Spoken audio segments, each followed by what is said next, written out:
The Atlanta Falcons have their new head ball coach. Jake, I need you to take off the Jags hat for a little bit and get into Falcons mode, all right? The Atlanta You know what? I will stop. Yeah, I do. You're right. Let me choose video filter, virtual backgrounds, and we are back. There we go. We back. It's not upside down anymore. It's just new No, era. we're back. This is like a it is press not. conference background. Got it. Not the upside down. Because I will say the Jags thing, listen, I do like the Jags, but as y'all know, I like the Jags. I love the Falcons. You know, like the Jags, love the Falcons. Well, we're back on Falcons. Jake is back. All right.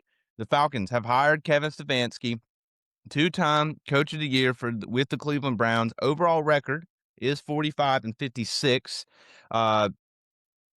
Used to dysfunctional franchise. That's what I wrote down for a little bit. Like, yes, he was 45-56, which, a lot of people are like, well, like hiring Raheem, who was, had a bad record as a head coach. I'm going to let you guys talk about that a little bit more than me, but he was an offensive mastermind with the Vikings. He was part of the Vikings for a long time and has been the head coach for like the worst NFL organization the last 6 years. Won to coach a year twice, been to the playoffs, got a playoff win. The Browns offense was a little rough, you could say, the last couple years, but I mean, there's a lot of quarterbacks coming in and out. And he was really the hottest name on the market, right? Like you would say, like other than, John Harbaugh, who also got hired to the Giants. We can talk about that a little later, but I mean, he was the number one name, it seemed like, in terms of established coaches or guys that you can just plug and play, ready to go, that have done it before. So, let's just give it a grade, Jake. 1 to 10. Give me a rating on this hire. Okay, so I will say, based on who was available, I'll give it a 9. Based on who's available. Now, I'm not saying I think that he is 100% going to come in. We're going to be Super Bowl contenders. Let's go start the parade up. But I do think, like, based on who's available, like Harbaugh, I don't think I ever saw him going to Atlanta, so I never really thought about that. The only other person outside of Stefanski that I was interested in was Clint Kubiak. Now, let me ask you this. Stop real quick. If we hired Clint Kubiak, what would your rating be? Probably about the same. Probably about the same. I will say there's probably a small part of me that would be a little bit more excited about Kubiak because there is that unknown, like maybe this is the next Sean McVay, maybe this is the next, whoever. But I think this is a good hire. I think people are going to obsess over his record in Cleveland. But I challenge you, if you're listening to this podcast and you think like, oh, what are the Falcons doing hiring this guy?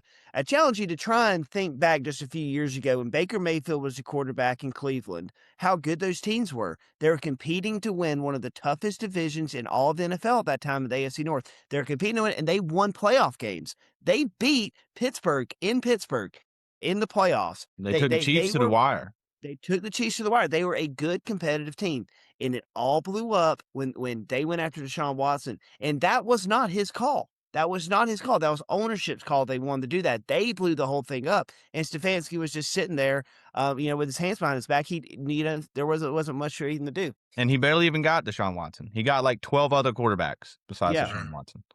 And that's the thing. If you want to be critical, say like, oh, well, Stefanski has to be an offensive guy. Well, where's the offensive talent? He's not the guy that's going to be able to go out and make these signings. That's on the ownership and that's on the general manager. That's not on the head coach. And I think that's number one. Like the offense that he's going to play with next year, yes, I think the Falcons offense has holes. I don't think it's as good as some people say it is. It's better than the offenses that he's had in Cleveland over at least the last 4 years. I think there's a good chance that we can look back on this and it's going to look a lot like the Tennessee Titans firing Mike Vrabel. I really do, because I think Vrabel was a great coach. I think Kevin Stefanski's a great coach. I think he's shown that he's a good coach. And at the end of the day, the Browns just wanted to blame somebody, just like the Titans did, and they move on from their head coach. One last thing I want to say. So you brought up his overall record while he was in Cleveland. You know who else was a head coach in Cleveland and had a very bad record and got fired and had to go somewhere else? Bill Belichick. Bill Belichick. Incredible that there's only 2 people that have like won more than like 45% of their games in Cleveland's head coach in history, and it's just the greatest of all time and Kevin Stefanski. So maybe you guys are on track for something major coming to Atlanta with that stat. I think it's a great hire. You're talking about a guy that's going to have an offense next year that is arguably as talented as he's had. I mean, you go back, you talk about the playoff days. I mean, they had Baker, OBJ, and Jarvis Landry, Mhm. and were able to tote And the as well. So, I mean, you're going to a similar system. I mean, he's got pieces. I think if Atlanta spends their money that they're going to cut free, if they let Kirk Cousins walk and get that contract off the books a little bit, save some cash there, go spend it on another receiver on offense. And if they keep Kyle Pitts, I think they're set up for a good year. They obviously going to have to answer some questions at the beginning of the season with the quarterback situation. But if there's anybody in the NFL that knows how to coach with a bad quarterback situation, it yeah. is Kevin Stefanski. He hasn't had Uh-huh. anything worse. And it's interesting. I saw a stat today, or somebody said reporting on the Falcons. This is the first hire that you guys have made with a head coach that's had previous experience since we've been alive. Well, 1997, Dave Raheem Reed's Morrison. hired. Raheem. Outside of Raheem, yeah, yeah. But He you're brought right. it with you guys after he got fired. Yeah, it was Jim Mora was the last one. I think that was like in the 90s. Yeah, in the 90s. But I mean, yeah, it's true.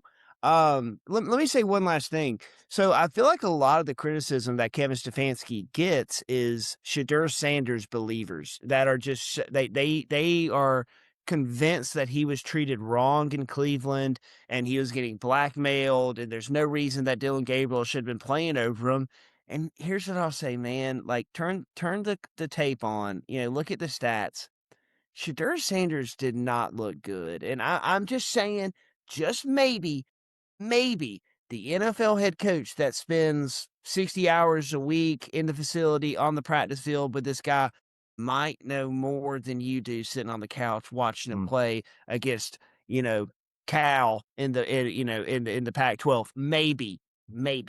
Just a thought. Just a Yeah. thought. No, it is exciting though to finally have a name. And like I said, it was behind John Harbaugh. It seemed like the biggest hire. Like whoever got him, it was going to be viewed as a success. I saw the pictures last night of them of when Stefanski was meeting with Blank and Matt Ryan, and they had a dinner. Had some steak. Looked like apparently Arthur Blank cooked everybody Massive looking steak. spread there. Like, Yeah. I mean, what a meeting to just Yeah. invite a guy, power move, get him over there to your massive mansion. Yeah, give him a prime rib, medium rare, and be like, "You wanna be my head ball coach?" Let me say one thing real quick because I know the people on the podcast are going to listen to me say the Pac-12 and be like, "Oh, Jake doesn't know ball." It was the Big 12. We got to be correct. Excuse me. It was the Big 12. Sorry.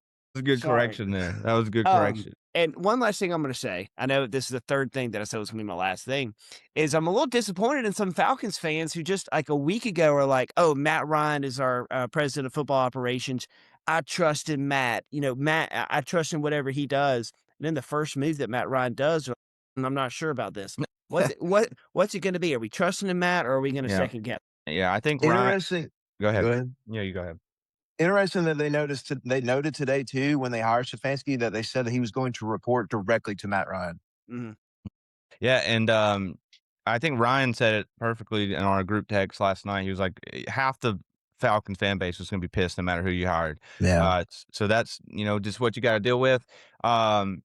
There was one more thing. Oh, and I just want to say the guys in the bathroom at Rock and Taco in Roswell last night, when I read out loud that there was going to be Stefanski was head coach, they weren't too pleased. So if those guys are listening, just remember down the road, remember that reaction you first gave when you were upset.